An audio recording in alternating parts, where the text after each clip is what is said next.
V oculta. V oculta. ¿Qué tal están? Feliz tarde aquí en Honduras, feliz noche allá donde Frederick se encuentra y usted donde nos esté viendo aquí en Tegucigalpa, Honduras. Son las 3 de la tarde con 10 minutos. No sé dónde nos está viendo. Si es Argentina, donde nos va a ver, México. Bueno, los países donde se conectan comúnmente son Colombia, México, Estados Unidos, Argentina. Son los países que recurrentemente más se conectan. Así que gracias por estar con nosotros. Y bueno, de cualquier parte de Honduras o de España que nos esté viendo, también saludos por allá. Frederick, buenas tardes o buenas noches por allá. Bienvenido a Veo Ocultas. Gusto saludarte. Buenas noches, gracias. Voy a ingresar acá al live. Quisiera ver si se puede escuchar. Perfecto, se escucha. Perfecto. Perfecto.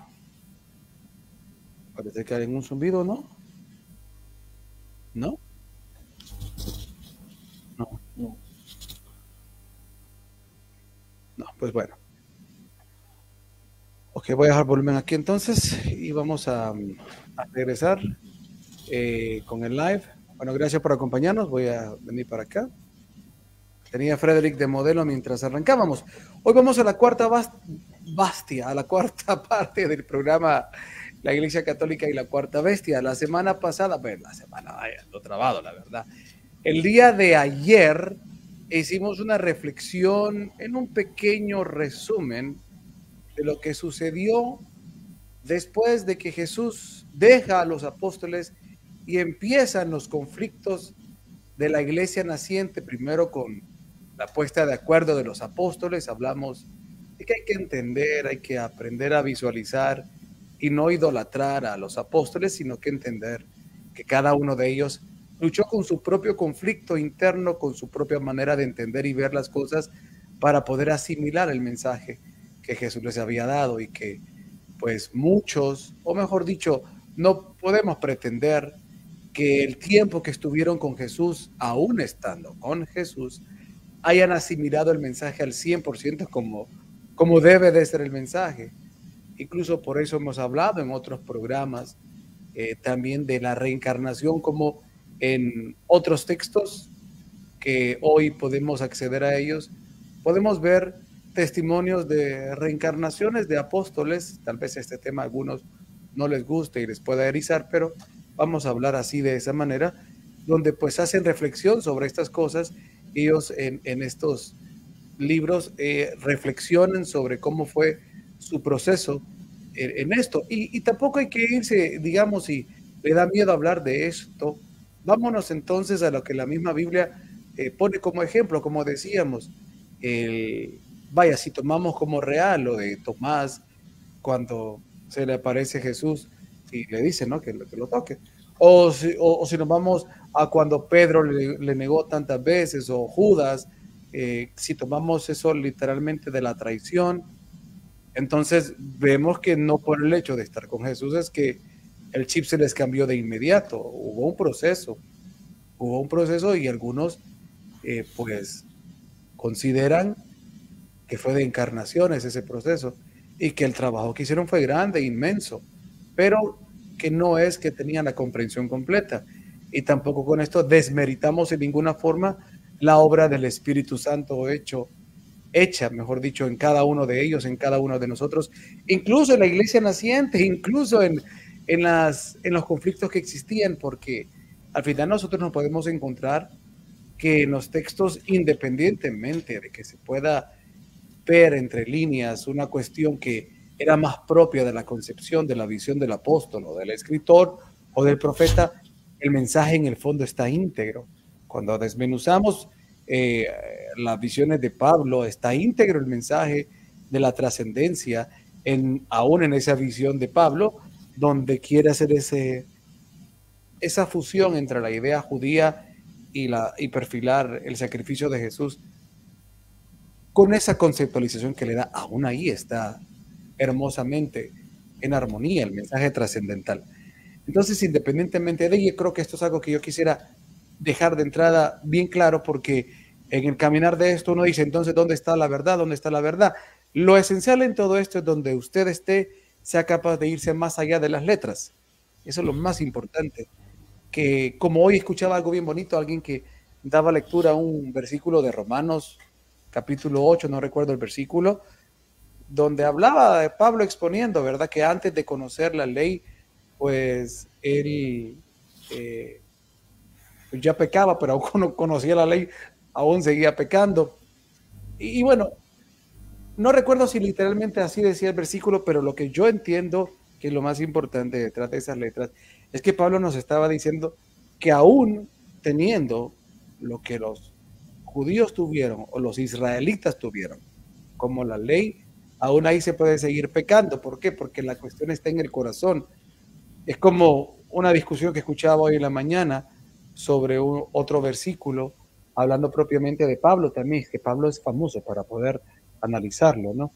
Hablando sobre el tema de las obras, que hay una discusión que se planteaban sobre si esa cuestión de las obras de caridad que hablaba Pablo eran o no eran parte de, o era cuestión de la salvación. Entonces, los que discutían decían, no, es que esto propiamente, cuando hablaba de la circuncisión, está hablando únicamente de la circuncisión.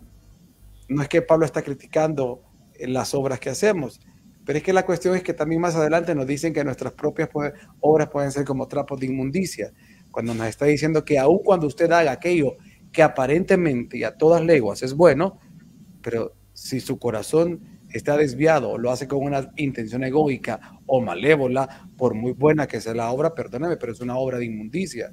O sea, es una obra corrupta y lo podemos ver. Podemos ver con la pandemia, ¿no? Ay, qué obra más linda, nos quiere regalar las puyas. ¿Y qué querían hacer? Por ejemplo, ¿no? O por ejemplo, cuando una persona quiere hacer, no sé, es de estos filántropos, entre comillas, hacen obras excelentes, pero muchas veces hay personas que no están realmente en plataformas de estas élites oscuras, pero hacen estas obras filántropas para apaciguar un poco su conciencia de todos los robos que hacen en el Estado, o como cuando un político sale a regalar, ¿no? Entonces, es donde esté, no esté pensando si está o no está en la verdadera religión, esté pensando en si realmente está entendiendo el espíritu que está detrás del mensaje que está recibiendo. ¿Cómo está su corazón? ¿Cómo está realmente eh, lo que manifiesta usted en sí? ¿Cómo está la misericordia, el amor, la tolerancia, el respeto, el poner en práctica lo que realmente hay que poner en práctica? Porque aun cuando en estas cosas hayan tesoros maravillosos y que pueden develar, esto tampoco sirve de nada, como hablábamos con Frederick ayer con el tema de los gnósticos, si el corazón anda por la banana, como el ejemplo que les ponía, de alguien que decía, no, yo me ajusto a la misericordia de Dios y sigo quemándole la pata, delitándome en el pecado, quemándole la pata a mi mujer, pero yo sé que la misericordia de Dios está conmigo. Entonces, son el tipo de cosas que uno debe de entender, porque aunque uno esté develando misterios maravillosos y cosas espectaculares, si el corazón está por la banda, ¿qué importa todo eso? Por eso Pablo decía, lo que más importa es el amor realmente. ¿Perdón? Que otra cosa que hay que considerar es lo importante de entender la amplitud del concepto de lo que llama obras, entendiendo que la definición que él está usando está relacionada con el griego y con anterior está relacionada con el idioma hebreo. Y los hebreos, cuando uno entiende la palabra obra, tiene, o sea, no es, la realidad es que en español, por ejemplo, obra puede ser desde una construcción, que es lo llaman una obra de caridad, como estás diciendo, pero se queda en realidad en esos términos. En cambio, en hebreo está utilizando una definición que tiene muchísimas acepciones, que va desde el mismo hecho de lo que son las acciones. Entonces, él podría decir, no es por acciones que tú te vas a salvar. Bueno, sí, vamos a entender de qué se trata el asunto de salvarse de qué. Por acciones, entonces uno diría, ¿qué tipo de acciones? ¿Sí? Porque una cosa es hacer algo y otra cosa es que tú llames a eso una acción. ¿Sí? Entonces, hay como cierta ambigüedad en la definición y teníamos que ampliar sobre a qué se refiere con una acción. ¿Sí? Entonces, nosotros pensamos algo y eso se conecta con un sentimiento respecto de algo. Hay cosas que decimos y hay cosas que hacemos. Entonces llevamos a la acción lo que hay en función de nuestra forma de pensar, de nuestras creencias, del paradigma de lo que hemos aprendido desde niños. Entonces, como estaba diciendo perfectamente, muchas personas asocian las acciones como algo que te va a salvar. Y eso va a depender, eso es un tanto ambiguo porque va a depender de cómo estás entendiendo, primero lo que es salvarse y por encima de todo, qué tipo de acción es a la que te estás refiriendo. Porque el hacer algo, ¿qué te puede suponer para salvarte de ti mismo? El problema es que no se entiende que tú te tienes que salvar de ti mismo. Entonces, ¿qué es lo que puedes tú estar haciendo que te cause un problema? Ahí está la cuestión. Lo que tú piensas, lo que tú sientes, lo que tú dices y lo que tú haces tiene un resultado. Ese es el consecuencialismo. Entonces, es absurdo decir que no es por las acciones que tú te vas a salvar, cuando más bien se podría decir que cuando una acción es correcta, te evita problemas. Cuando una acción es incorrecta, te trae problemas. Entonces, la acción en sí va a depender de la intencionalidad que tiene. Si tú tienes una acción que tiene una intención mala, es una cosa. Si realizas una acción que tiene una intención buena, es otra cosa. Pero también está lo que estás diciendo. Es un caso, ¿no? Yo trato de ayudar, pienso que alguien está necesitando ayuda y yo con mi buena intención le quiero ayudar, pero después resulta que le estoy haciendo mal y él me está diciendo, yo no te pedí ayuda porque yo no estaba en peligro. No, ahora no se me viene a la cabeza ningún ejemplo, pero muchas veces uno se puede encontrar con este tipo de casos donde tú crees que estás haciendo algo bien, pero en realidad lo único que haces es empeorar las cosas. Entonces, no es la acción que tú estás emprendiendo. El punto entonces nos lleva a esa, que es salvarse. ¿Salvarse de qué? De salvarse de ti mismo, porque todo el universo es magnetismo. Entonces son tus palabras, tus acciones, que vienen de tus creencias. O sea, la base es que tú tienes una serie de creencias. Esas creencias van a conectarse con la forma en la que tú te sientes respecto a las cosas, lo que tú piensas respecto a las cosas y ahí lo que tú vayas a decir y lo que vayas a hacer. Entonces, ese tipo de cosas van a generar perdón, una repercusión y eso te va a mejorar tu vida o te va a causar problemas. Eso es salvarse o no salvarse. Por lo tanto, qué tipo de obras o sea, qué tipo de acciones serían las que te pueden ayudar o no. Pues las acciones que son buenas, las acciones que son malas.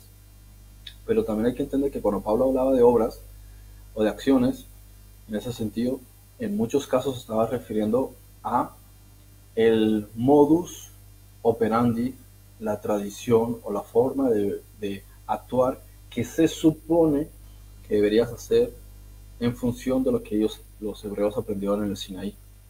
Entonces, básicamente, tú tienes un comportamiento de vida acorde a un sistema de pensamiento o una forma de doctrina, o sea, un concepto de lo que se llama Torah. Entonces, la disciplina que tú has tenido en tu vida o tu forma de pensar, de creer y de sentir se basa en el existencialismo y la configuración de la vida y según eso es como tú tienes que actuar. Eso es una forma de doctrina, eso es una Torah.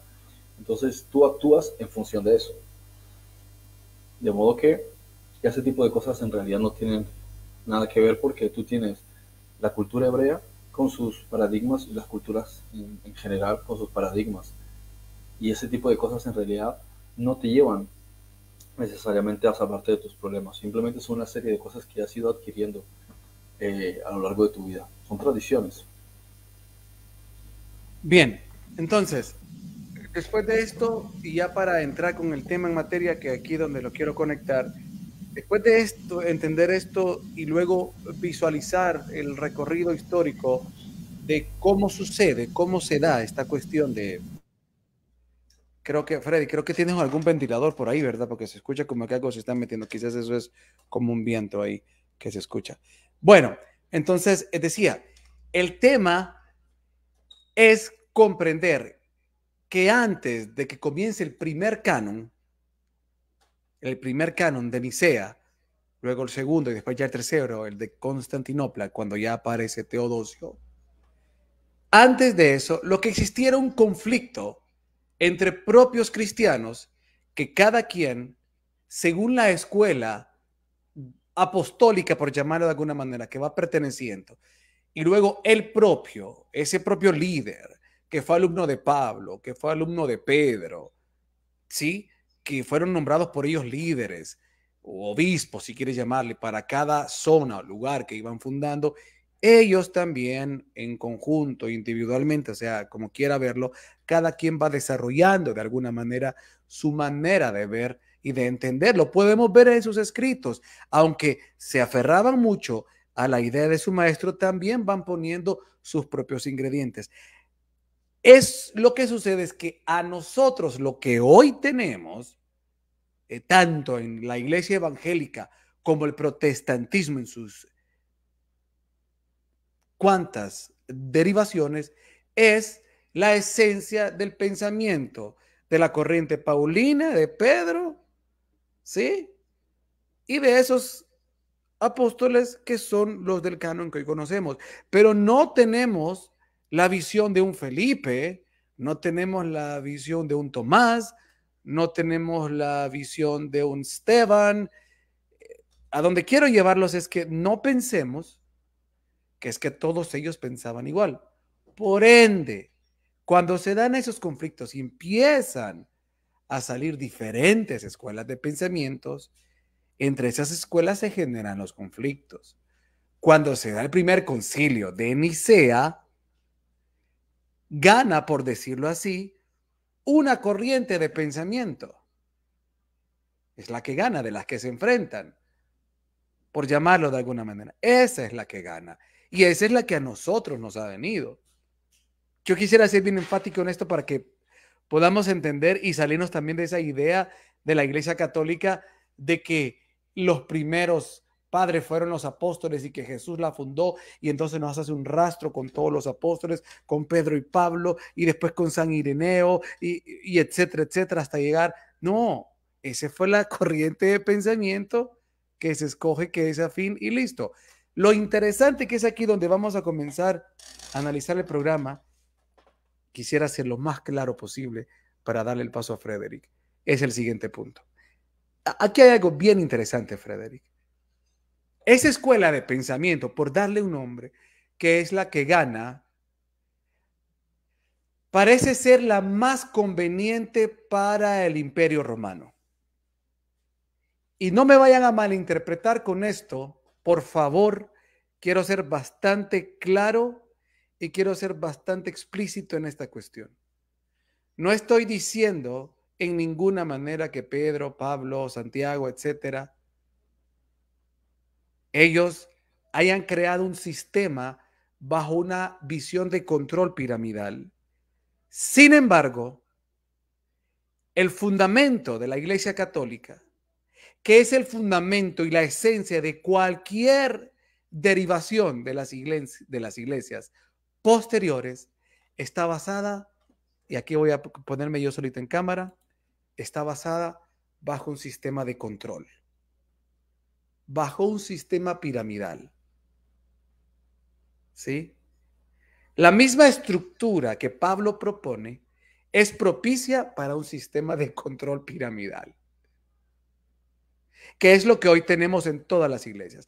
Independientemente de la iglesia que usted vaya, está presente la figura de jerarquía, de jerarquización. Y cualquiera puede decir, es que en la parte de administración necesitamos un orden.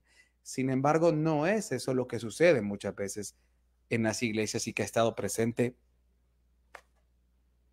Ese esquema de jerarquías, de control, de poder, de escalada, de este es el que manda, pero y no sé si me doy a entender. Parece, porque si yo agarro el Evangelio de Felipe o yo agarro el Evangelio de Tomás y con algunas palabras ahí, eso no cabe, no casa. Sin embargo, con la corriente que es la que gana, que es la que más adelante se conforma el canon, esa es, pero espectacular para crear un sistema de jerarquía y piramidal de control. Ahora, ¿por qué quiero hacer esto? Porque yo tampoco estoy diciendo que la idea de Pablo era esta, ni que la idea de Pedro era esta, en ninguna manera. Aunque podemos ver en la misma Biblia que ya existían ideas y conflictos entre ellos de quién es el que iba a mandar. Jesús, y en tu reino, ¿quién estará? No recuerdo textualmente, pero como quién mandará sobre los demás, o quién será el más grande sobre los demás. Eso es algo que todos los seres humanos, porque hemos crecido en un sistema de control y un sistema piramidal desde... Entonces, aquí lo que yo visualizaba y me preguntaba es, porque la historia que yo estuve conociendo reflejaba que Constantino no estaba muy en sintonía con la cuestión de los puntos doctrinales que estaban discutiendo. Sin embargo, algunos consideran que hizo algunas propuestas interesantes como para lo que le convenía al imperio, y otros dicen que cuando se define la situación, Constantino es como, ok, miren, sabe, por decirlo en palabras muy coloquiales, ¿saben qué? Estoy gastando mucho billete en mantener a más de 300 obispos acá y ustedes no llegan a nada, o deciden o deciden. Y como que entonces dice Constantino que la historia que escuché, como que Constantino se declina por la opinión de Atanasio y gana esta. Pero como yo decía anteriormente, no es por ahí donde yo miro que comienza o que se fundamentan o se enraizan, se empiezan a fundir, no a fundar, a fundir los verdaderos cimientos de la Iglesia Católica es con Teodosio. Cuando él ya empieza a forzar, porque Constantino todavía no forzaba eso, pero Teodosio empieza ya a formar, ¿cómo se llama? A forzar que la religión que tenía que practicar toda persona del imperio era... ya se fue esto. Bueno, ya no importa, voy a entrar después, igual estoy acá. Si me escuchas todavía, ¿verdad, Freddy? Que es lo importante. Ok. Entonces, la cuestión aquí es, después vuelvo a arreglar lo de la cámara. ¿Tienes aire algún viento ahí, verdad? Ya lo frené. Ah, pues algo se metía. Entonces, decía, aquí el tema interesante, bueno, que se empieza a fundir los cimientos con Teodosio. ¿Y a qué me refiero a fundir? Es decir, la estrategia ya fundamental para suplantar o para emplazar lo anterior con lo nuevo, que es el cristianismo, como nuevo método de control, viene con Teodosio.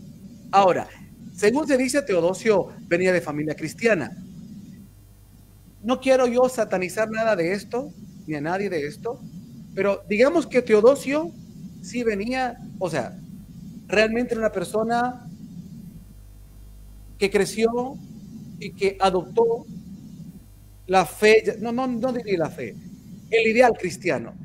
Pero lo que podemos ver, según lo que sucede posteriormente, es que a través de una visión de lo que él era. ¿Sí? Es como lo que hicieron en China, cuando empiezan a modificar la Biblia.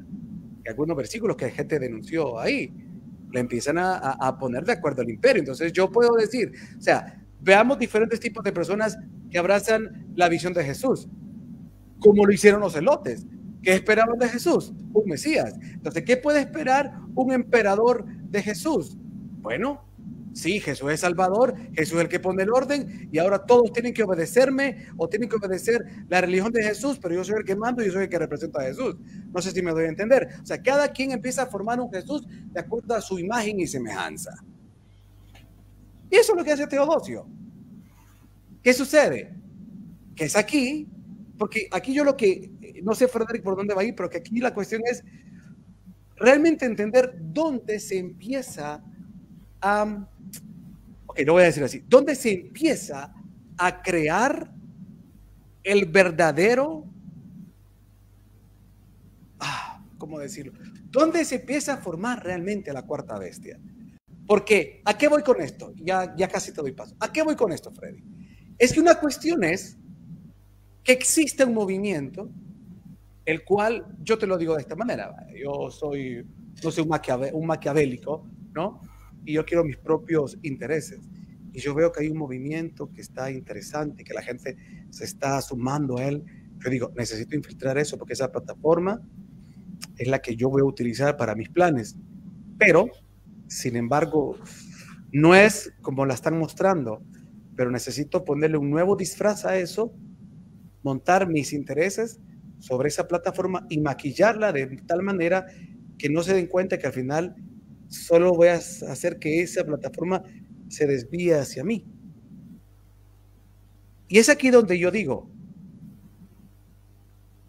donde el reino de la oscuridad empieza a darle forma a la cuarta bestia. ¿Es Teodosio el que abre el camino para que esto suceda? ¿Es Constantino de manera infantil que lo abre? ¿O ya era premeditado lo de Constantino? ¿Era premeditado lo de Teodosio? ¿Era Teodosio un ungido del reino de la oscuridad para empezar a darle forma a la cuarta bestia? ¿O simple y sencillamente Teodosio era un emperador caprichoso que vio la oportunidad y como era cristiano, hizo una iglesia a su imagen y semejanza, utilizándola, maquillándola para ejercer un control?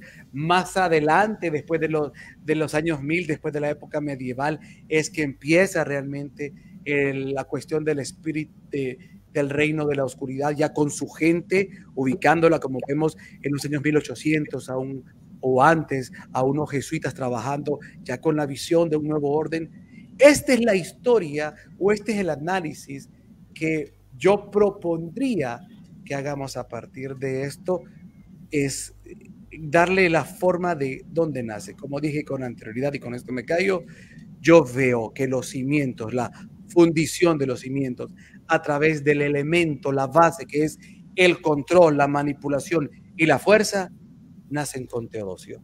Adelante, don Goodman. Bienvenido a Veo Ocultas. Estoy aquí peleando para que no entre el supuesto viento que dices. No el ventilador. Bueno, la cuestión es muy extensa, ¿sí? Pero creo que lo esencial de todo lo que estás diciendo es irnos al punto de cuándo empieza, ¿sí?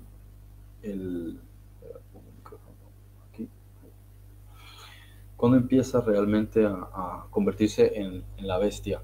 Yo diría que desde el propio inicio de su historia, el Imperio Romano se convierte en esto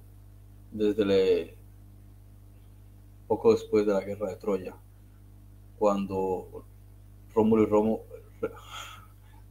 y Remo empiezan con esta estructura a fundar Roma, cuando Latinus empieza a establecer este fundamento. Hay que ver el crecimiento, ¿sí? Lo que empieza como una república, ¿sí? Crece tanto que se convierte en una república. Y en ese proceso de pasar de una república a un imperio, cuando empiezan los Césares, queda evidenciado que ya era una de estas bestias a las que se refería Daniel. De hecho, en el propio libro de Daniel te dice que refiriéndose a Antíoco, él retoma fuerzas para venir a seguir su guerra contra los judíos, pero dice que llegan noticias del norte, ¿sí? Y los Kitim le paran los pies. Que los Kitim, los quiteos, son los romanos, ¿no? Entonces, a partir de ahí empieza la decadencia, no en el sentido de la decadencia social o moral, sino el hecho de que al expandir y crecer tanto la República Romana y convertirse en un imperio, básicamente ya abarcan todo. O sea, no ha habido ningún imperio, no tanto decir que sea grande en el sentido de amplitud, sino que haya sido capaz de permanecer durante tanto tiempo. ¿Sí? Si uno observa, por ejemplo, el reinado de los babilonios, fue relativamente corto en esos términos. 3, 4 reyes y mucho. Los persas, 100, la verdad no sabría calcular ahora, 200 años. Los helenos, sí, tampoco fue demasiado tiempo. De hecho, bueno, ni siquiera fueron un imperio en sí, estaban divididos. Basta ver la guerra de Troya, es un ejemplo de cómo todos ellos estaban peleados entre ellos. ¿Sí? Fueron los intereses de enriquecerse a costa de coger Troya, de vencer Troya, que los empujó a muchos de ellos porque les importaba un bledo las tonterías y las cuestiones personales de Menelao o Agamenón. Pero observamos lo mismo también el asunto con la guerra con los espartanos y con otros pueblos cuando se enfrentan a, a Jerjes y bueno, incluso ya de Darío. Entonces observas que duran un tiempo y pues caen. El propio pueblo de Israel tampoco duró mucho tiempo, desde que se unificaron, desde que se dividieron. ¿Cuánto duraron?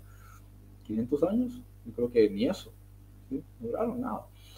Y así son, los imperios suben, crecen y demás, pero la curiosidad con el imperio romano es su capacidad de mutar. Y esto me gusta mucho cómo lo describe la Sibilina, ¿sí? La Sibila griega, porque dice, tu gran Roma, que vas a ser incendiada hasta tus cimientos, desde tus cimientos. ¿Sí?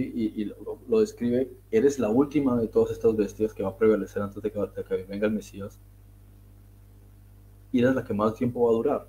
Y cuando uno observa también las referencias proféticas de segunda de Esdras y segunda de Baruch, te empieza a explicar, y vi una bestia que era así, así, tenía tantas alas y tantas cabezas y los picos, y se le caían tantas alas y las recuperaba y volvían a crecer, y vas mirando el proceso de la historia de Roma y ves cómo empieza, ¿sí? Y cuando pasa de ser un imperio, llega el tiempo de Constantino, llega el tiempo en el que necesitan unificar y cambiar de religión, pero es un proceso permanente de mutación. Y es la adaptación a las circunstancias y adaptación de diferentes maneras para no ceder ni caer. Mientras que los otros reinos e imperios veías a un autócrata que era básicamente el eje y dirigía a todos los demás, ¿sí? Y lo observas con los diferentes reyes persas, medo-persas, con los babilonios, miras con los faraones de Egipto. Tenían asesores, pero ellos eran los que estaban encima de todo. Y los asirios lo mismo, ibas viendo, ha sido una sucesión de un modo de operar. Sin embargo, con Roma tenían al emperador y después había un senado. Entonces había una especie de situación un tanto compleja. Y si uno observa la historia de Israel, también tenías al rey, también tenías a los jueces, tenías el concepto de Sanedrín. Había diferentes estructuras y formas, ¿no? Pero el concepto de los césares, va viendo cómo va progresando y va avanzando un elemento que es el del monarca, un elemento que es el del senado, pero después otro elemento que es el de la religión. Y ves una influencia mucho más grande, por ejemplo, de la propia religión que tenían los antiguos egipcios. Todo el tema este que tenían los sacerdotes. Ellos tenían una forma de ver las cosas, un culto, ¿sí? Determinado a los dioses. Y no les puedes tocar eso, ¿sí? Incluso el ejército egipcio seguía las mismas líneas de los sacerdotes egipcios. Y así ha sucedido también con los romanos, por ejemplo, que al principio seguían a Mitra. Pero encontrar esa estrategia fue esencial de coger y copiar el cristianismo. Y uno podría decir, bueno, ¿y cómo podría uno definir que necesariamente fuese malo? Primero hay que empezar por entender que el expansionismo no tiene nada de bueno, y a donde llegaban conquistaban todo. Y si lo quieres ver desde el punto de vista bíblico, los propios esenios ya te estaban diciendo que los quitim representaban al anticristo. Jesús mismo también dijo que después de les advirtió a sus seguidores, les dijo que iban a venir un pueblo con un príncipe, se refiriéndose a Tito, y ellos iban a saquear la ciudad, destruir el templo, y como una ola gigantesca iban a arrasar con todo, y hasta el final de la guerra que iba a haber durarían las devastaciones. Y dice, y todo esto no terminaría, y todo esto quedaría así hasta un día en el futuro, cuando se haga justicia a este desolador que los va a arrasar a todos ellos. Nosotros nunca hemos visto la caída del Imperio Romano, hemos visto muchas situaciones complejas, pero nunca se le hizo justicia al imperio que, aparte de los babilonios, destruyó a los judíos y les quitó su tierra, al pueblo que representaba. Y no es una cuestión patriótica o nacionalista, ¿sí? Es una cuestión de que hay que entender que hablamos no solamente en términos de conflictos en la tierra, sino que hay que entender también que hay intereses fuera de este planeta y de estos Nephilim, como hablábamos al principio del primer programa.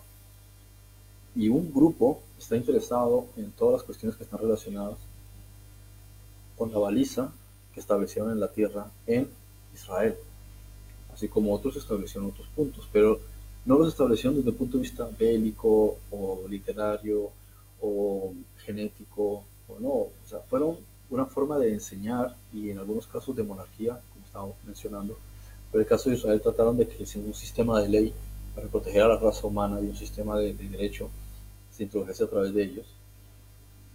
Y bueno, hay otros detalles, pero no voy a hablar de eso porque no quiero que la gente piense que estamos aquí apoyando temas de una raza especial o algo por el estilo, ¿sí? Sino que simplemente entender el hecho de que había un propósito. Y el hecho de que los Nephilim tenían interés en destruir ese propósito y destruir el legado y por encima de todo, todo lo que representaba ese pueblo, porque este pueblo tenía, como digo, la ley de la humanidad que se basa en su derecho. Eso no está fundamentado en ningún otro libro ni sistema de ley. Tú puedes ver las leyes, por ejemplo, los tres códices que están antes del código Hammurabi. Puedes ver el código de Menes, de Manu, en la India, el primer hombre, cómo establecen las diferentes pautas, los diferentes sistemas de ley. Te vas a ir viendo en diferentes culturas, incluso te vas a la China, te vas a encontrar cuáles fueron los primeros fundamentos de ley, cómo se establecieron el concepto de los dioses, y ninguno estaba hablando del derecho de propiedad sobre la tierra, salvo la Biblia. Bien, entonces a ningún emperador le conviene que tú sepas o conozcas que tienes un derecho de propiedad sobre la tierra.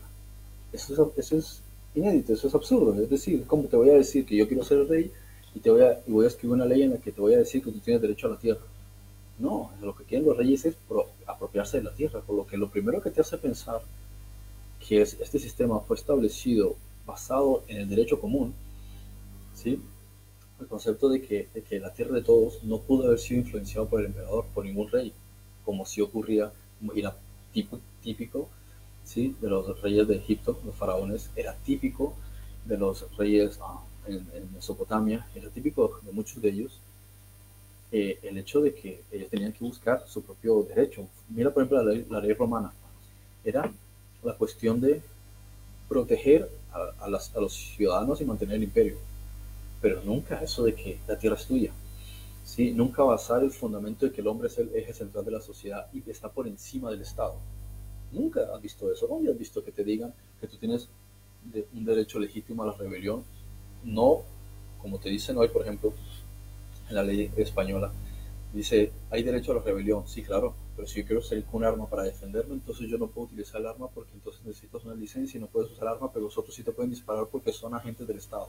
Entonces aquí no tiene ningún sentido. No puedes tener posesión de esto y posesión de lo otro. Entonces siempre hay una desigualdad porque no quieren que tú estés en contra del Estado. Y aquí hay un conflicto, ¿sí? Este es otro tema para abordar en otro momento, pero el punto es que hay un conflicto entre el sistema de poder y el sistema de ley. Y esa es una de las cosas que han sido precisamente una piedra de tropiezo para el poder del anticristo sobre la tierra. Existe la ley, y como existe la ley, existe el derecho y la justicia. Por tanto, es el primer problema. Tienen que eliminar el derecho, tienen que modificar la ley.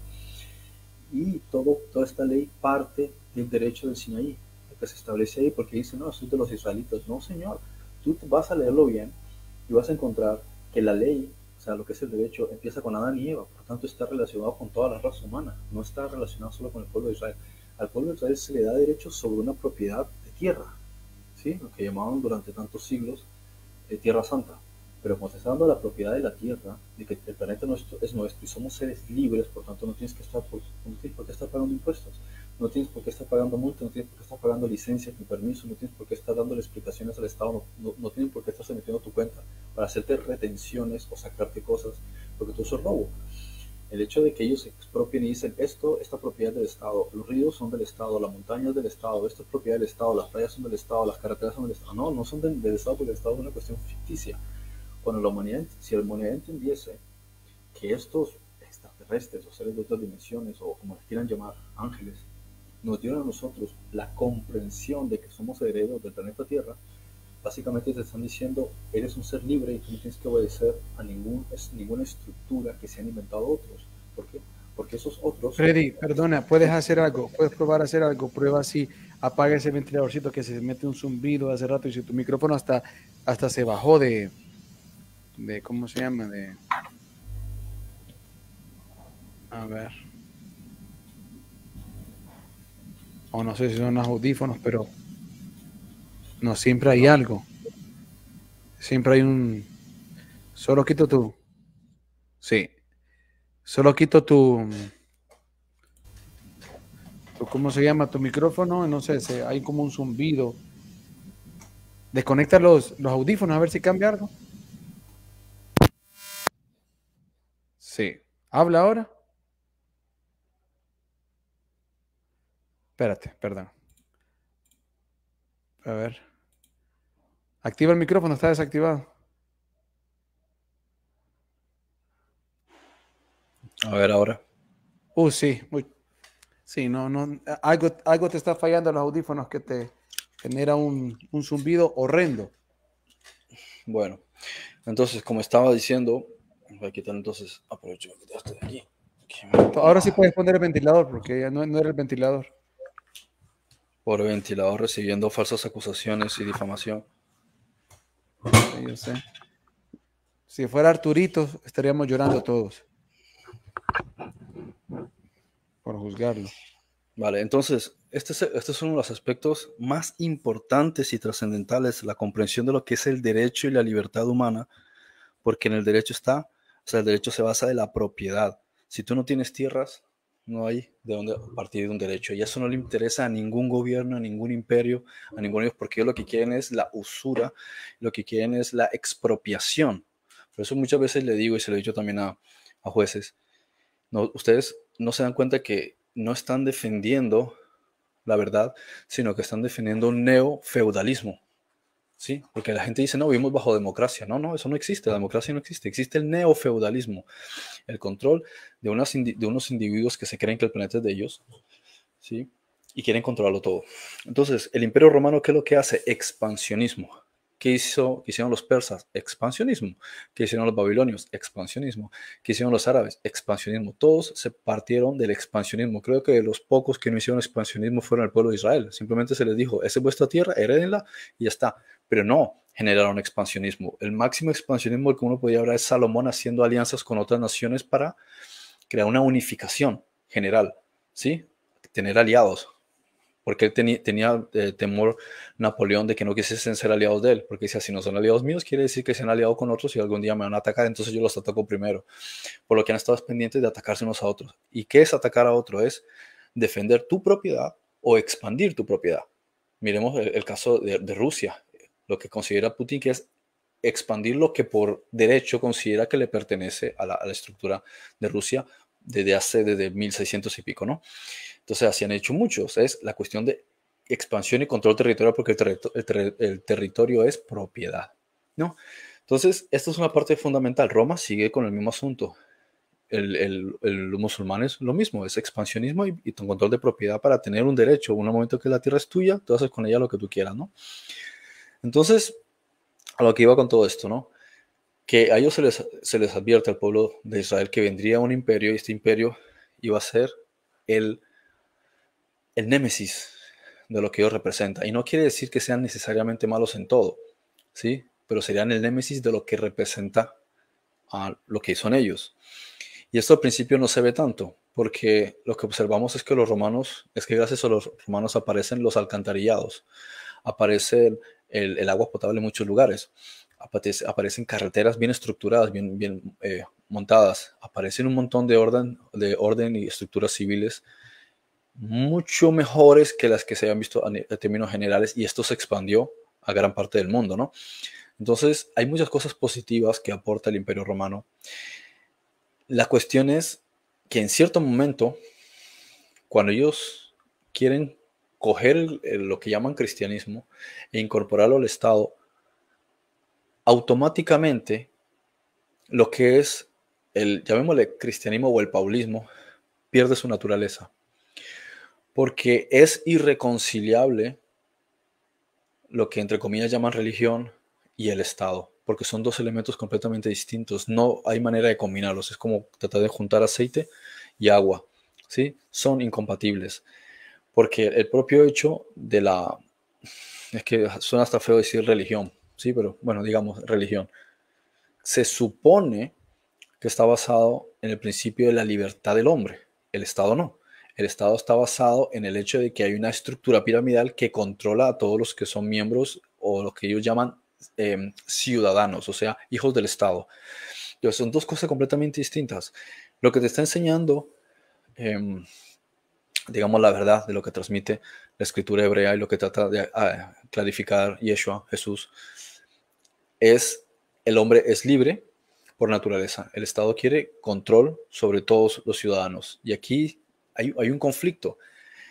Él te está diciendo, Yeshua te está diciendo, la ley te está diciendo, tu hijo y soberano es el creador. Entonces directamente te está poniendo, te está subordinando única y exclusivamente al creador. El Estado no puede aceptar eso, porque si el Estado aceptase que el creador está por encima, toda la gente, como dicen en Colombia, se perratearía el Estado, se lo pasarían por la galleta, como dicen vulgarmente. O sea, no te lo tomarías en serio porque tienes que obedecerles. Aquí está la cuestión. Lo que estaba diciendo también hace un rato de lo que ocurre en la mayoría de religiones, el mismo sistema piramidal. Un sistema piramidal que no es común en el judaísmo, porque lo que ves es un montón de gente que todos discuten por igual. Aquí no vas a ver el tipo que se sube ahí delante y todos, ajá, ajá, ajá. Y después él está por encima y todos están por debajo. No, cuando él se baja de ahí, todos están iguales y ahora se sube otro y todos discuten. Se vuelve es ¿cómo le llaman? Un fórum, un quórum, hay una palabra, bueno, una tertulia, ¿sí? Y todos hablan y todos opinan y eso es Israel. Todo el mundo quiere discutir, todo el mundo quiere opinar, todo el mundo quiere que se escuche su voz, todo el mundo protesta, ¿sí?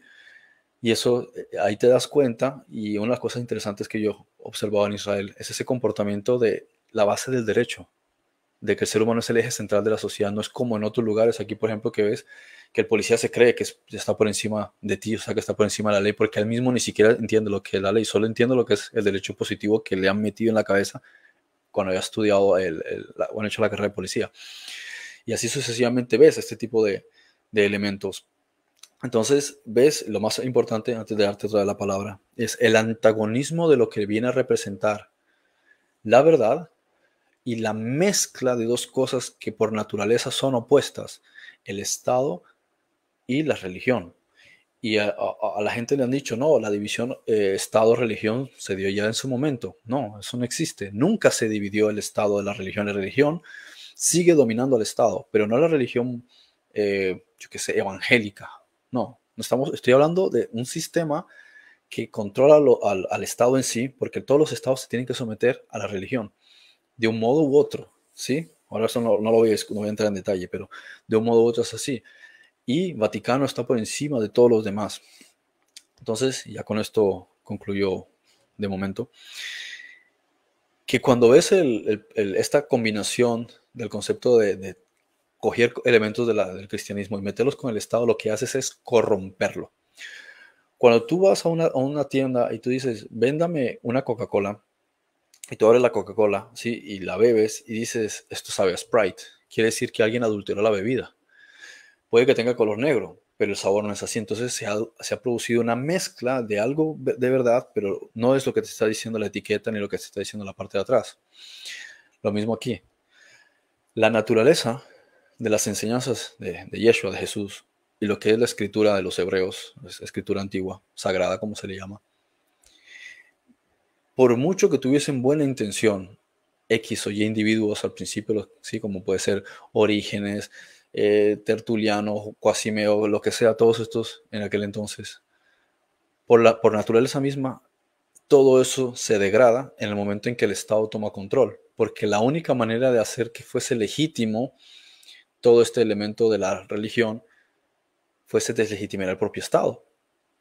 Pero el Estado lo que quiere es la religión para que la gente esté sometida a él. Entonces, ¿cómo logras que el Estado permanezca y al mismo tiempo permanezca la religión? Tienes que modificar la religión, porque las bases de la religión es el no Estado. O sea, la verdadera anarquía no es pelearte con todo el mundo y estar enojado con el Estado y romper vitrinas y atacar a la policía. No, la verdadera anarquía de la palabra anarcos. Sí, es no kratos, o sea, no tienes ninguna autoridad por encima de ti. no tienes por qué estar rindiéndole cuentas a nadie porque es que todos los seres somos iguales, ¿no? Entonces, si somos iguales, puede haber una asamblea de opinión. Entonces, yo escucho tu opinión, nos ponemos de acuerdo, pero en el momento en que creas una jerarquía, automáticamente se pierde el derecho, porque el que esté por encima, si no lo ves desde un punto de vista meramente administrativo, sino que crees que es alguien superior y que te puede dar órdenes a ti, entonces se fastidia todo. Mira el ejército de Israel. Puede ser general, puede ser coronel, y todos se hablan y se tutean entre ellos. Tú y le habla por su nombre, ni siquiera este concepto prusiano del apellido. Señor, sí, señor, tal, suelo, mi comandante. No, nada de eso. Ves al primer ministro y le dicen, lo tutean, le hablan por su nombre y le hablan a la cara con total naturalidad. Tú no eres mejor que yo, no eres nadie. O sea, el hecho de que seas primer ministro no te da derecho de creer que estás por encima de nadie. Y tú puedes ser general y lo que quieras, te hablan con total naturalidad. Este concepto prusiano, o por qué México, Colombia, todos estos lugares le hablan a la gente de usted. ¿Por qué? Era una forma de adoctrinamiento para que tú te creas que eres de una casta inferior, ¿sí? Que tú tienes que hablarle a los demás como usted, ¿sí? O su señoría, ¿no? Que esa señoría ni que nada. Tú eres un ser humano como yo. ¿Por qué te voy a hablar de esa manera? Entonces, ese tipo de elementos son introducidos por esta mentalidad del señorío, el concepto de los Nephilim, de que hay una raza que es superior a los demás. Bien, y ahí es donde vienen estos imperios, lo que estaba mencionando. Con Daniel, los babilonios, los persas, los helenos, no voy a decir griegos porque la palabra es incorrecta, los helenos y después los romanos. Y a partir de ahí, si sigues observando, encuentras que ahí el surgir de diferentes movimientos y aparentes imperios, pero no necesariamente están relacionados con esta estructura, con estos intereses de los Nephilim, que es establecer un gobierno totalitario fascista en la tierra. Sí, bueno, valga la redundancia, un gobierno fascista en la tierra basado en el derecho legítimo de una monarquía. ¿Y cómo encaja eso con el hecho de que la Iglesia Católica no tiene una monarquía porque no tienen hijos? Es que no lo necesitan porque ellos ya han utilizado el sistema. Bueno, no voy a adelantar, pero todo el asunto de los Césares, que fue el inicio de la transformación de Europa y luego los Estados Unidos, y así llegando a otros lugares, pero empezando de Roma a lo que era Europa, ¿sí? Primero Roma y Alemania y Prusia, y el crecimiento, y después tomar Inglaterra. Esos son los aspectos esenciales, y Francia. Entonces, aquí vas viendo este crecimiento y este expansionismo utilizando la monarquía y después el conflicto, ¿sí?, entre la monarquía y la Iglesia Católica. Pero el hecho es, no puedes llevar todo el control a través del sistema monárquico, no puedes llevar todo el control a través de esto y de aquello. Entonces, ¿cómo lo utilizas? El chantaje emocional. Por eso es importante la religión desde el punto de vista de hacer pensar que porque el que tiene un título, por eso hablábamos tanto en la reunión, en la charla anterior, de todo este cuento de los títulos, de decir que si el otro es obispo, catedral, lo que sea, te hace parecer como que es algo por encima de ti, siendo que simplemente es el administrador. Eso es como decirme que el que barre o limpia los baños es mejor que yo porque está haciendo una tarea. No, o sea, somos iguales, estamos cumpliendo tareas, pero no te hace a ti mejor que yo. O sea, a ti mejor que lo que soy yo, ¿no? No nos hace mejores a nadie, simplemente son tareas funcionales. Y Pablo lo dijo, que unos son cabeza, otros son pie, pero necesitas en un cuerpo todas las partes. Entonces, hasta ahí es una parte también importante que creo que también hay que definir y aclarar con este sistema y estos conceptos, de que la Iglesia Católica se dio cuenta de que para poder estar por encima de todos, no podía estar a iguales, porque un ejército supondría ponerte iguales para que te ganen una guerra, pero podrías utilizar el chantaje. El chantaje es hacer pensar, yo soy el representante de Dios, tú me tienes que obedecer y así no tengo que entrar en esos conflictos triviales de estar peleando contigo, no, porque yo soy la autoridad. ¿Por qué? Viene el problema que vamos a estar mencionando después, cuando el protestantismo cuestiona eso. Hasta entonces ellos tenían todo el poder, mira, bueno, vamos a seguir ahora hablando de eso, ¿no? Pero el oscurantismo, la Inquisición y demás. Sí, pero lo chistoso de eso es que el protestantismo luchó por eso y vuelve a hacer lo mismo. Y eso es lo que pasa en todas las denominaciones. De lo mismo que critican, lo vuelven a adoptar. Y es que ya es un principio también del corazón, porque si tú lo ves hoy, bueno, cuando uno ha estado bastante involucrado de cerca con familiares que están en iglesia, o uno ha sido parte de, se da cuenta de esa semilla que está presente, que obviamente es el ego, es el propio Satán interno de cada uno, que está peleando siempre por una posición y título. Y en las iglesias eso se ve la gente como ansía un puesto de liderazgo, de líder, de profeta, de apóstol, de intercesor, de dirigente, etcétera, etcétera. Gracias, mi amor. ¿Cómo pelean por estas cuestiones? ¿Cómo lo anhelan? Porque en su inconsciente creen que eso les da una posición de privilegio y ante Dios. Y tanto que nos gusta sentir que somos privilegiados ante los demás, sí es bonito realmente sentir bueno, ¿cómo decirlo?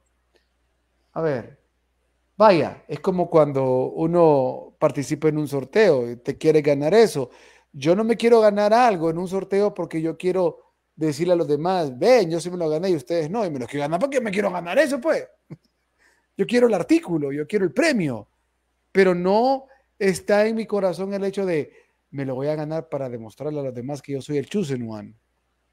Sin embargo, eso es algo que está bien presente en la mayoría de nosotros los seres humanos, el querer ganar algo, el tener una posición solo para sentirme que yo sí estoy en lo correcto, que yo sí tengo la razón, que yo sí estoy mejor que el otro. Y bueno, creo que a partir de conclusión a las formulaciones que venía haciendo, pues simple y sencillamente el Roma es la plataforma última, por llamarlo de alguna manera, de cómo muta ese espíritu anticristo, ¿no? De civilización a civilización. Es decir, ya verlo desde el punto de vista de literalmente de lo que conocemos como espíritus o de lo que conocemos como, no sé, extraterrestres de oscuridad o draconianos o grises o qué sé yo, o cualquier otra raza que haya trabajado, que esté trabajando con este espíritu anticristo, sea parte de él, si es que van trabajando, van cambiando también con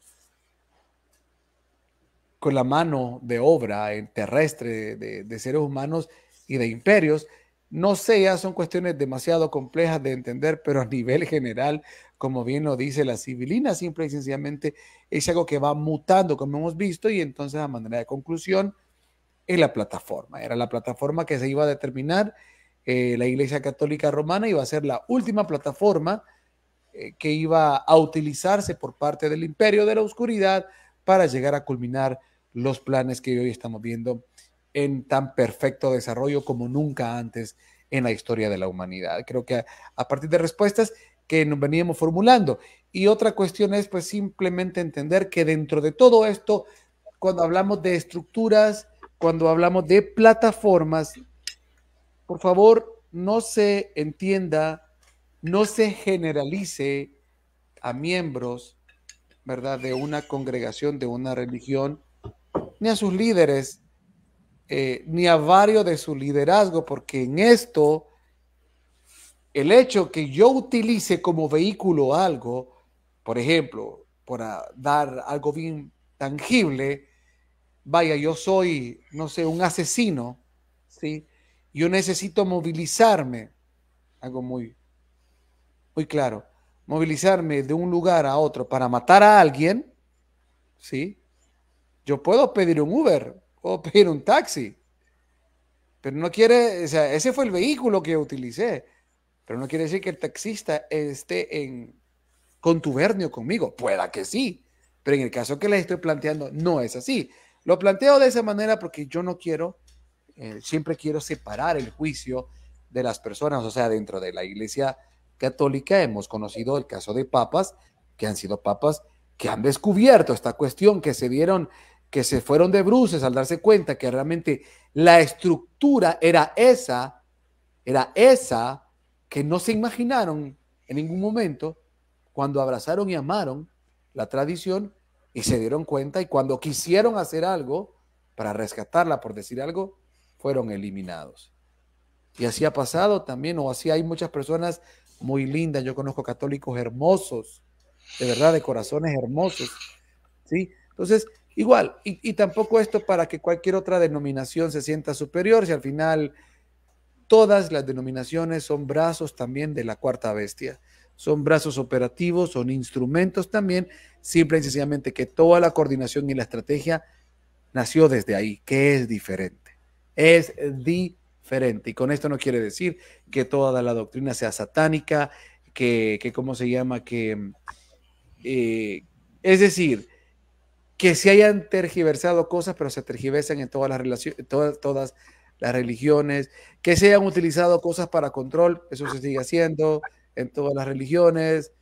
Eso eso ha estado, eso pasó con los judíos, eso ha pasado en toda parte del planeta. Lo que estamos hablando, porque a mí me gustaría tratar de separar lo uno de lo otro, es que la plataforma, el disfraz para llevar al control político el último gobierno planetario, el disfraz, el antifaz fue la estructura de lo que se formó como Iglesia Católica. Fue a través de ahí que se esconde la verdadera estrategia política para influenciar el planeta y para que pues nosotros no podamos descubrir fácilmente cómo está estructurado realmente esta cuestión, pero a nivel sencillo yo no quiero utilizar estos programas para satanizar a nadie, ni a un sacerdote, ni a un pastor, a nadie, ni a un mormón, o sea, a nadie. Aquí todos tenemos cosas virtuosas y todos tenemos colas que nos pise, pero estamos hablando de las verdaderas fuerzas oscuras, artífices y arquitectos que a nivel social crearon, diseñaron formas, métodos, instituciones, entes para desarrollar sus planes. Frederick, adelante. No sé con qué siguiente parte o quieres cortar con esto, pero quería aclararlo. Sí, y es que es igual que muchas de estas cosas que veo últimamente, bueno, de los últimos meses en redes sociales, esta obsesión con los judíos, ¿sí? Cuando ni siquiera un 1% de los judíos podríamos decir que tienen algo que ver con los intereses del Illuminati, o cuando la gente, y me incluyo hace un montón de años también, generalizando la masonería, bueno, no durante mucho tiempo, pero sí a lo mejor al principio, generalizando mucho, cuando en realidad es un grupo de personas que se reúnen a hablar que si las estrellas, que si las fórmulas matemáticas, que si los ángulos, que si todo eso. Y al principio muchos de ellos ni siquiera se enteran de nada, ni siquiera ellos mismos creen que haya una jerarquía encima de ellos. Y por eso lo mismo vas a encontrar con los católicos, se enfadan, incluso cuando les muestras la historia que parece que quieren olvidar, ¿sí? De la Inquisición, de todas estas cosas. Es como que, no, eso no tiene nada que ver conmigo, eso es el pasado, ¿no? Y el punto es, la mayoría de personas no están ni siquiera metidos o interesados con todas estas cuestiones jerárquicas, pero hay algunos, ¿sí? Como los sionistas políticos, son una minoría, pero no representan a la mayoría, pero igual, sí. Entonces es importante sí aclarar eso, que no estamos generalizando. Entonces, dejando esto a un lado, continuando con el punto es... Pero permíteme, entonces, si me das, perdón, si solo me das un espacio, porque es importante lo que decías. O sea, aquí también hay que ser claros y enfáticos con ese punto de cómo se hizo persecución cuando la iglesia ya formalmente empieza a perseguir durante siglos y siglos a cualquiera que estuviese contrario a sus posturas. Claro. Es que a eso iba a ir precisamente. Solo, bueno, hago esta reflexión rapidita y te doy el paso. La cuestión aquí es entender pues que ahí estaba ese espíritu anticristo, es decir, o sea, miren, a veces la gente se confunde, y con esto ya te doy el paso, la gente se confunde, ¿verdad? Ay, que te vas a perder cuando te metes a estudiar eso y te vas a, no sé, y el problema es, el verdadero problema en esto es cuando se utilizan las cosas para controlar, para manipular, para ejercer una situación de superioridad.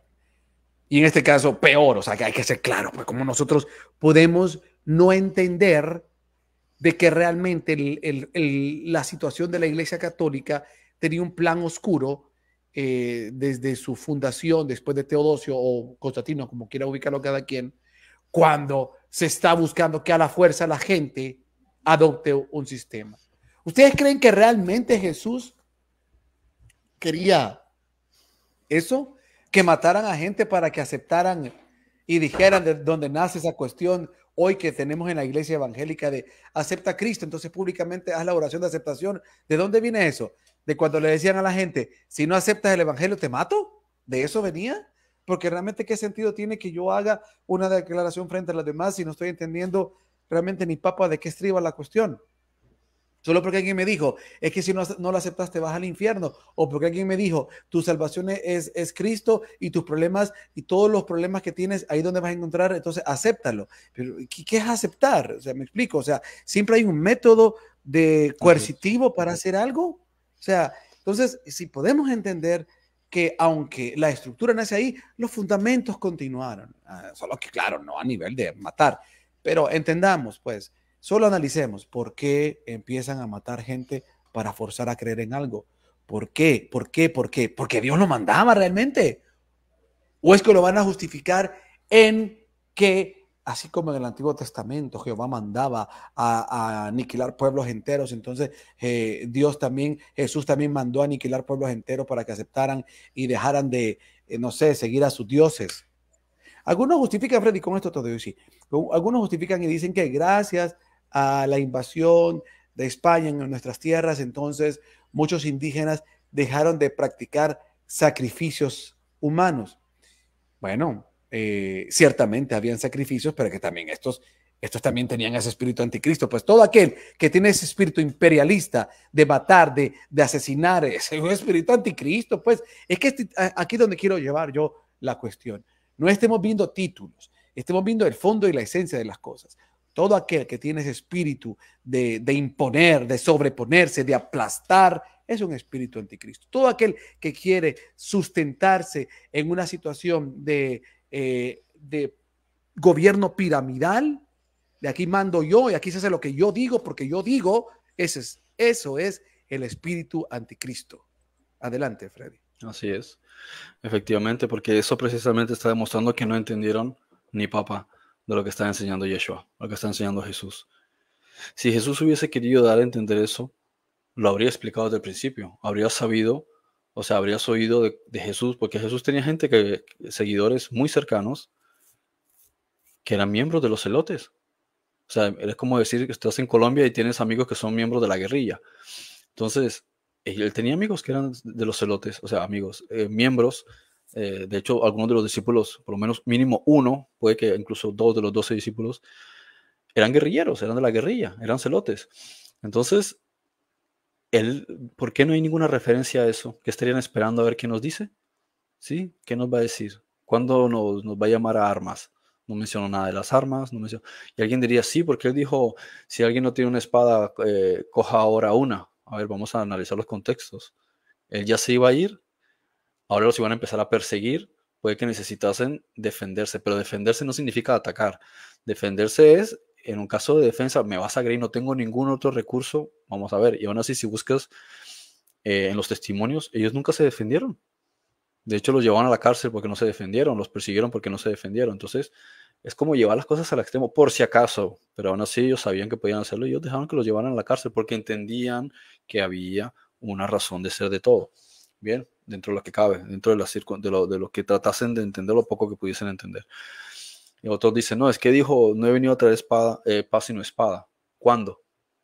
Ahí está diciendo algo, pero no, esas palabras no se corresponden con sus enseñanzas, con lo que ocurrió. Lo que sí ocurre fue un enorme conflicto hasta el día de hoy en términos de las familias, porque unos aceptaban una cosa y otros creían otra. Entonces tú ahora resulta que crees en Cristo y el otro dice no, pero nosotros creemos en Moisés. Entonces empiezan las discusiones y ahora tú eres un apóstata, etc. Eso es a lo que se está refiriendo. Pero en el interín, ni siquiera diría que en el interín, sino que observa sus enseñanzas, no se está refiriendo a nada de eso, te está hablando del reino de los cielos y el reino de los cielos y el reino de los cielos. O sea, es más un Gandhi que una cuestión que una persona interesada en una cuestión militar, tipo Mahoma. Y eso Mahoma en su momento, a saber cómo fueron los últimos años de Mahoma. Entonces, lo que estás diciendo es clave para poder agregar a la comprensión de cómo esto se vuelve una red precisamente para el anticristo. O sea, la cuarta bestia es lo que fundamenta las bases para el anticristo. Y así lo llamaban, como digo, los esenios, y lo llamaban en algunos otros textos hebreos, así se referían los romanos. Belial. Sí, que es el nombre propio del anticristo. Entonces, encuentras ese proceso y basta que tú analices, no hace falta, o sea, que no se parezca que estamos difamando ni calumniando de gratis, ¿sí? O haciendo juicios arbitrarios, no. Observa lo que ocurre desde el principio. Ellos empiezan una modificación de los hechos. ¿Cómo empiezan los hechos? La historia que se conocía sobre María Magdalena, que ellos sabían que María Magdalena era pareja de Jesús, de Yeshua. Ellos lo sabían porque tenían toda la literatura. ¿Qué hicieron? Empezaron a borrar todos esos textos y eliminar las menciones de los libros que sí dejaron. Y empezaron a oprimir a la gente, a decir que no hablen de esos temas ni se les ocurra. Y para poder satanizar, empezaron a decir que ella estaba llena de demonios porque era una mujer adúltera. Bien, y progresivamente a dañar la imagen y difamarla, porque tampoco querían que resaltase la figura de las mujeres. Entonces, esto también es muy importante resaltarlo, porque tú buscas toda la jerarquía católica, no hay mujeres. ¿Por qué no hay mujeres? Bien, entonces lo mismo, es el mismo monopolio, el mismo control de lo que ellos querían enfatizar, y hasta el día de hoy todavía lo ves, gente que discute y dice que las mujeres no pueden enseñar en una iglesia, ¿sí? Entonces, porque no han entendido absolutamente nada, no han entendido los contextos históricos, ¿sí? Que hemos mencionado tantas veces, que en ese entonces, entre una sociedad machista, no le convenía a una mujer meterse en esos asuntos porque sale despeinada, ¿sí? La sacuden. Es como meterte entre una jauría de perros, encuentras unos perros peleando y te vas a meter ahí entre ellos a decirle no peleen, arrancar, a jalarles de aquí y de allá, te termina mordiendo a ti. Entonces, no, eso no es asunto para mujeres, no se rebajen a esas discusiones de esta gente sobre esas tonterías, porque al final le pierden el respeto a ellas. Entonces, quédense en su casa tranquilas, que ahí están bien. Pero no es ningún rollo machista, como dicen, es que no le doy permiso para que las mujeres enseñen. No, básicamente está diciendo a la mujer, no te enredes en las tonterías de ellos. Y ya está, que estos son unos machistas. Entonces, vas viendo estos diferentes elementos de los conceptos que tenían ellos y analízalos a la luz de las enseñanzas de Yeshua. Empiezan a divinizar a Yeshua. Empiezan a decir, es que si era como los detergentes estos que tienen 3 en 1, ¿sí?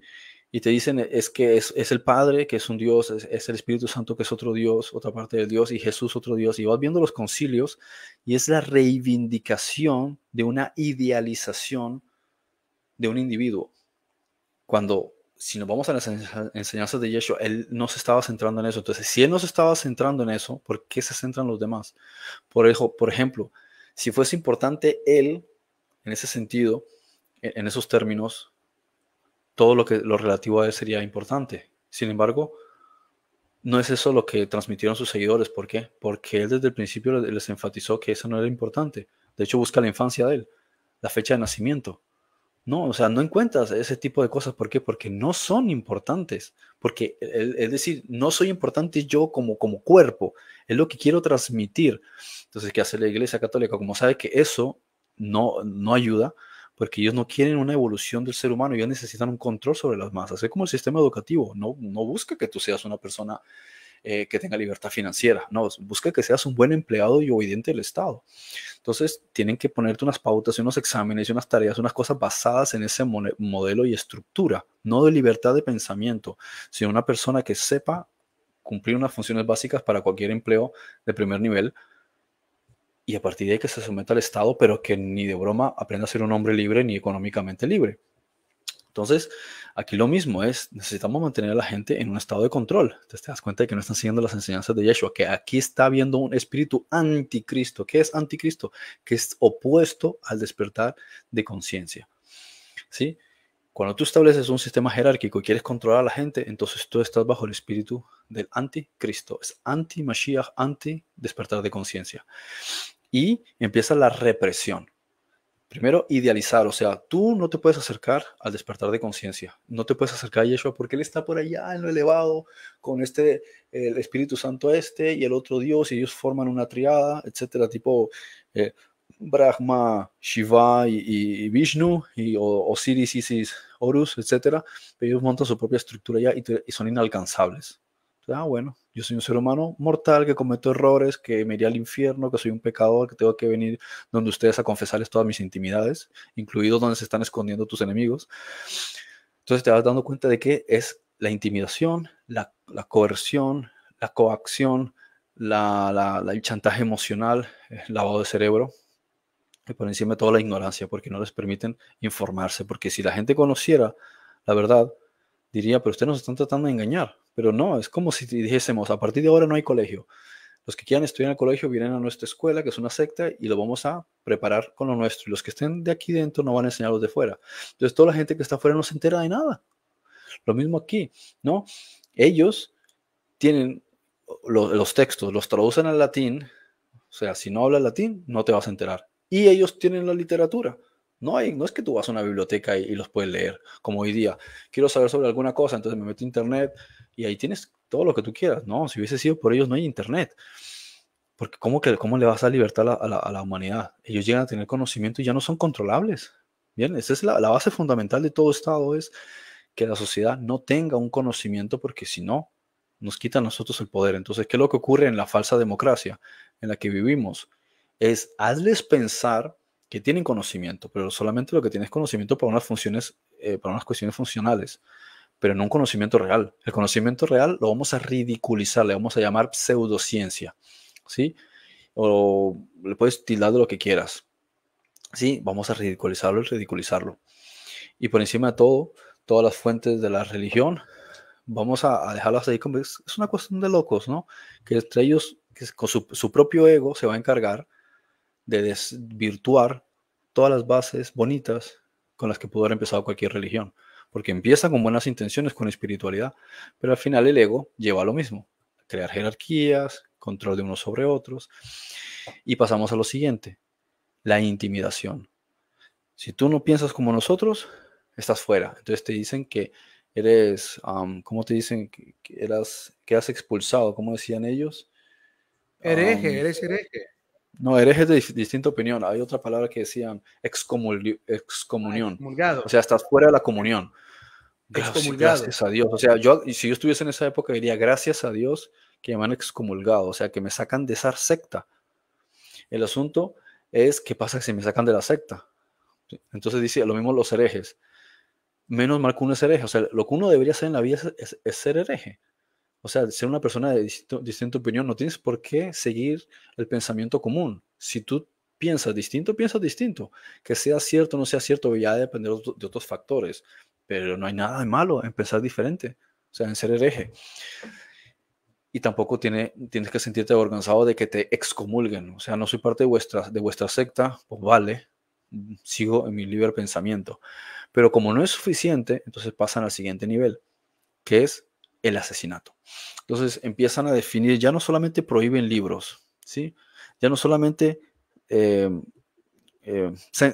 como censuran a la gente, porque o sea, las cosas que uno ve hoy, que le sorprende lo que hace Facebook, lo que hace YouTube, toda esta censura, en esa época era lo más natural del mundo, pero las censuras iban a otro nivel.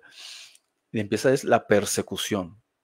O sea, lo que sufrieron los primeros cristianos, como se les llama, que los metían a la cárcel, los lanzaban a los leones incluso, los echaban al fuego, vuelve con ellos. ¿Cómo puede alguien pensar que eso tiene algo que ver con religión? O sea, desde el punto de vista de la espiritualidad, ¿no? O sea, la religión pura, como yo lo llamaría Jacobo, la religión pura y sin mancha delante de Dios, o sea, la verdadera intención de llevar una vida espiritualizada. Bien, no puede comulgar con esas acciones. Esas acciones, como diría el propio Pablo, solo vienen del espíritu del anticristo, solo pueden provenir de los frutos de la carne. El ego es el único que puede decir semejante cosa. Entonces ahí sabes que está trabajando en la oscuridad y sigue aumentando de nivel. Y es un expansionismo del monopolio de ellos. Entonces, como están basados en una mentira, lo que ocurre con una mentira es que para prevalecer tiene que fundamentarse en más mentiras. Entonces tiene que aliarse con otra mentira y después otra mentira para poder prevalecer. De modo que al final tienes que crear una red enorme de mentiras para poder mantenerte. De otra manera, si fuese simplemente una pequeña mentira, todo el mundo se da cuenta al final. Entonces tiene que ser una mentira sobre otra. Y esos son los concilios que llaman ecuménicos. Es mentira tras mentira con intereses de control de la estructura, o sea, la protección del propio Estado, como alguno podría llamarlo, ¿sí? El derecho de compulsión, como lo llaman en ley. Sí, proteges el Estado a cualquier costa. Si tienes que matar a los demás, los matas en el nombre de Dios. O sea, Dios te dice, ámalos, pero yo te amo y te doy un espadazo, ¿no? Y sigue aumentando. De modo que encuentras que ya lo que era en el siglo, o sea, en el siglo I, cuando llega al siglo X, es básicamente toda la estructura del anticristo. ¿Cómo lo sabes? Por la Inquisición. La Inquisición es el ejemplo Antes, claro.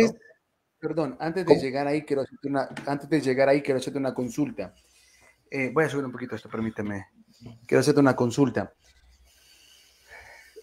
Muchas de las cosas que empiezan a incluir, como el tema de la Trinidad, de la deidad del Espíritu Santo, eh, la cuestión de María, la virginidad, la Madre de Dios y cuántas cosas más, como el hecho también de el Jesús en el sacramento de la hostia y tantas cosas más, ¿no?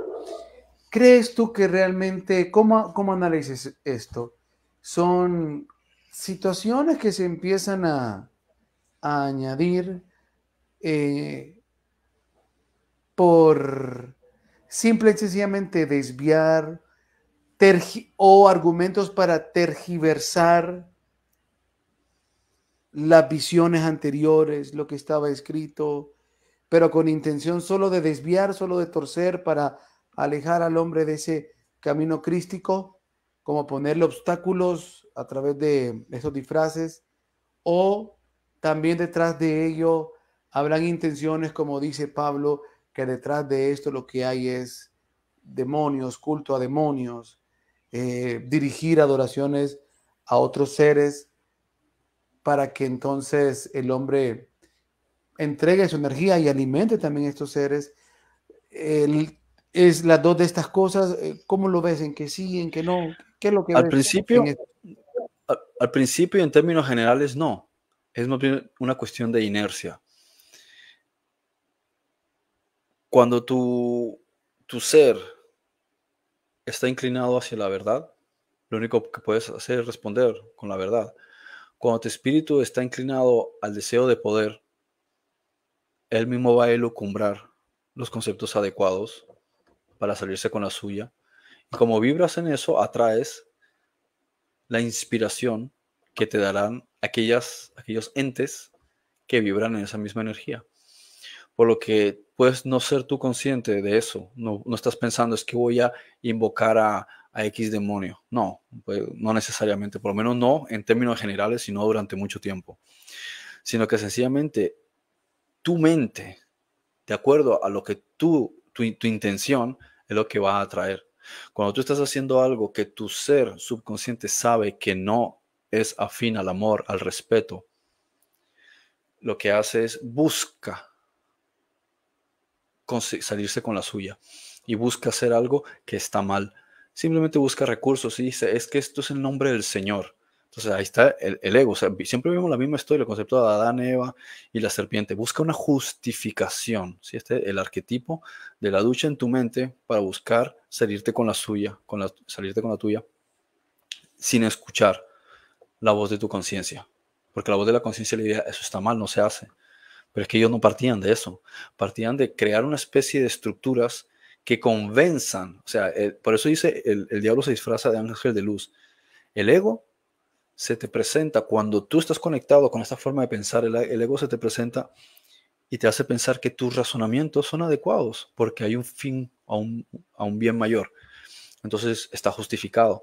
Entonces tú te crees a ti mismo eso y tú dices es que es un pensamiento elevado porque lo estoy haciendo por Cristo, y lo estoy haciendo por la iglesia y porque esto es la obra del Señor y porque esto es para la salvación. Es lo mismo que cuando dice voy a usar la bomba atómica para finalizar todas las guerras en el mundo, para traer la paz. O sea, vas a matar a millones de personas para traer la paz. Ese es el razonamiento de lo que es la máxima de la estupidez, ¿no? Es decir, para conseguir la paz voy a establecer una guerra. Lo mismo aquí. Entonces voy a hacer la voluntad del Señor, que se basa en el amor, matando gente para conseguir que la gente no se subleve a mí porque yo represento al Señor. Entonces ese es el razonamiento de la ridiculez que vemos también en el judaísmo, y vemos en el islam, y vemos en todas las religiones, porque eso se fundamentan. Si se fundamentasen de la verdad, la religión per se desarmaría, porque para que pueda permanecer necesita creerse sus propias mentiras y necesita creerse los razonamientos que puedan justificarlo. Si se basan en la conciencia, sencillamente serían personas que se reúnen en una casa oran juntos, meditan juntos, comparten, ríen, ven una película, cuentan chistes y leen y dicen sus opiniones sobre un texto. Ahí termina todo. ¿No es acaso lo que dice un curso de milagros respecto a las prácticas de los ejercicios? Es eso, no hay más. Porque en el momento en que empiezan a inventarse jerarquías y normas y vuelven al tema del judaísmo, vuelven al tema de lo que es el Islam, vuelven al tema del catolicismo, el protestantismo, vuelven a lo mismo una y otra vez, cuando creen que tienen que empezar a complicar algo que no tiene complicación. Es como un espíritu libre. No, le quieren poner esto y le quieren poner una armadura gigantesca, ¿no? Es lo mismo que David. Sabe lo que tiene que hacer, va a lanzar una piedra, le dice, no, ven, te pongo una armadura. Y yo dice, yo no con esta armadura no me puedo mover, porque no tengo libertad de movimiento. Esto no tiene nada que ver conmigo, pesa muchísimo. Y así lo mismo. Cuando no tienes todas estas cargas, eres libre. Lo decían también los apóstoles. ¿Por qué si nosotros nos liberamos de toda esta carga de tantas leyes que teníamos, ahora se la vamos a imponer otra vez a los gentiles? No, dejemos cosas básicas, no coman esto, no coman aquello. Absténganse de fornicación. ¿Y qué más le vamos a decir? No hay más complicación sino tu conciencia. ¿Por qué entonces tenía que inventarse una cantidad de estructuras? Es lo mismo que el Estado. Por eso el catolicismo es la base del Estado. Es el reforzamiento del Estado. De hecho, todos los estados en el mundo son religiones. Todo su sistema judicial es una religión. La palabra ley misma viene del concepto de legis, ¿sí? Del concepto antiguo, lex, que tenía el sánscrito, que es una forma ritual, es una forma de religión. Entonces, todo esto del Estado, de los jueces, del sistema judicial, todo es una religión. Todo eso, entonces, no tiene nada que ver. El hecho de que no mencionen a Dios no tiene nada que ver, pero ¿por qué los llamas, a estos tipos los llaman magistrados, que hacen magia? Al otro lo llamas su excelencia, su no sé qué. Son títulos que son de Dios, porque eso los está dando un ser humano, porque están tratando de emular la única manera que puede haber valoración o valor en un sistema de ley es que se creen individuos y títulos que puedan ponerse por encima del hombre, porque lo único que puede juzgar al hombre es algo que esté por encima del hombre y es Dios. Entonces usurpan el lugar de Dios. Entonces por eso llaman patria, o sea, el pater, tu padre. Para que pueda estar por encima de ti tiene que hacerse parecer que fuese tu padre. Entonces esto hace el Estado, porque se llama papa, el que está por encima de ellos, para poder hacer parecer que es el padre de todos y por tanto tiene jurisdicción para imponerte algo. Porque de otra manera, el papa para ti sería como un individuo más. Va al baño igual que tú, tiene hambre, se cansa, duerme, tiene deseo de sexo, se sangra igual que tú, se va a morir, se va a enfermar. Es decir, ¿cuál es la diferencia? Sí, entre él y yo no hay ninguna diferencia. ¿Y si quieres agregar algo a eso?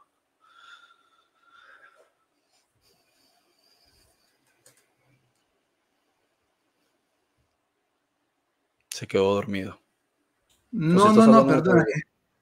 No. Sí, estaba hablando y no había colocado todavía el micrófono. Solo lo voy a subir acá, perdón, es que tenía un problema por acá. Bien, vamos a llegar al final del programa el día de hoy. Aún quedan algo más por analizar sobre este particular. Yo en este momento, pues después de lo que hemos conversado, no sé. Sí, o sea, hay más cosas para avanzar, pero ya estaríamos entrando a lo que son los aspectos relacionados con la Edad Media. Entonces yo creo que lo que es, por lo menos el tema hasta hoy, antes de entrar en temática de la Edad Media, nos dejaría a las puertas del tema relacionado con las cruzadas y la Inquisición, que creo que es uno de los aspectos más importantes, porque ahí ya pasamos a la quinta parte del programa, habiendo dejado claro la parte de la religión per se, sí, la religión en sí, y entrando ya a otros ámbitos. A la parte política, plenamente. Sí, política, sí, si se le puede llamar política, no sé si sería política o sus políticas. Sí, es decir, ya la es otra fase. Sí, es otra fase, que son los 14 siglos de oscuridad por las que pasó la humanidad, precisamente por eso. Ok, bueno, el oscurantismo. Bien, vamos entonces a esa nueva fase en el siguiente programa. Sería el próximo lunes a las 7 de la mañana Honduras, 1 de la tarde Tenerife. Y bueno, gracias por estar con nosotros. Será entonces hasta la próxima semana. Gracias, Frederick, por acompañarnos. Bendiciones a todos. Esto fue V Ocultas.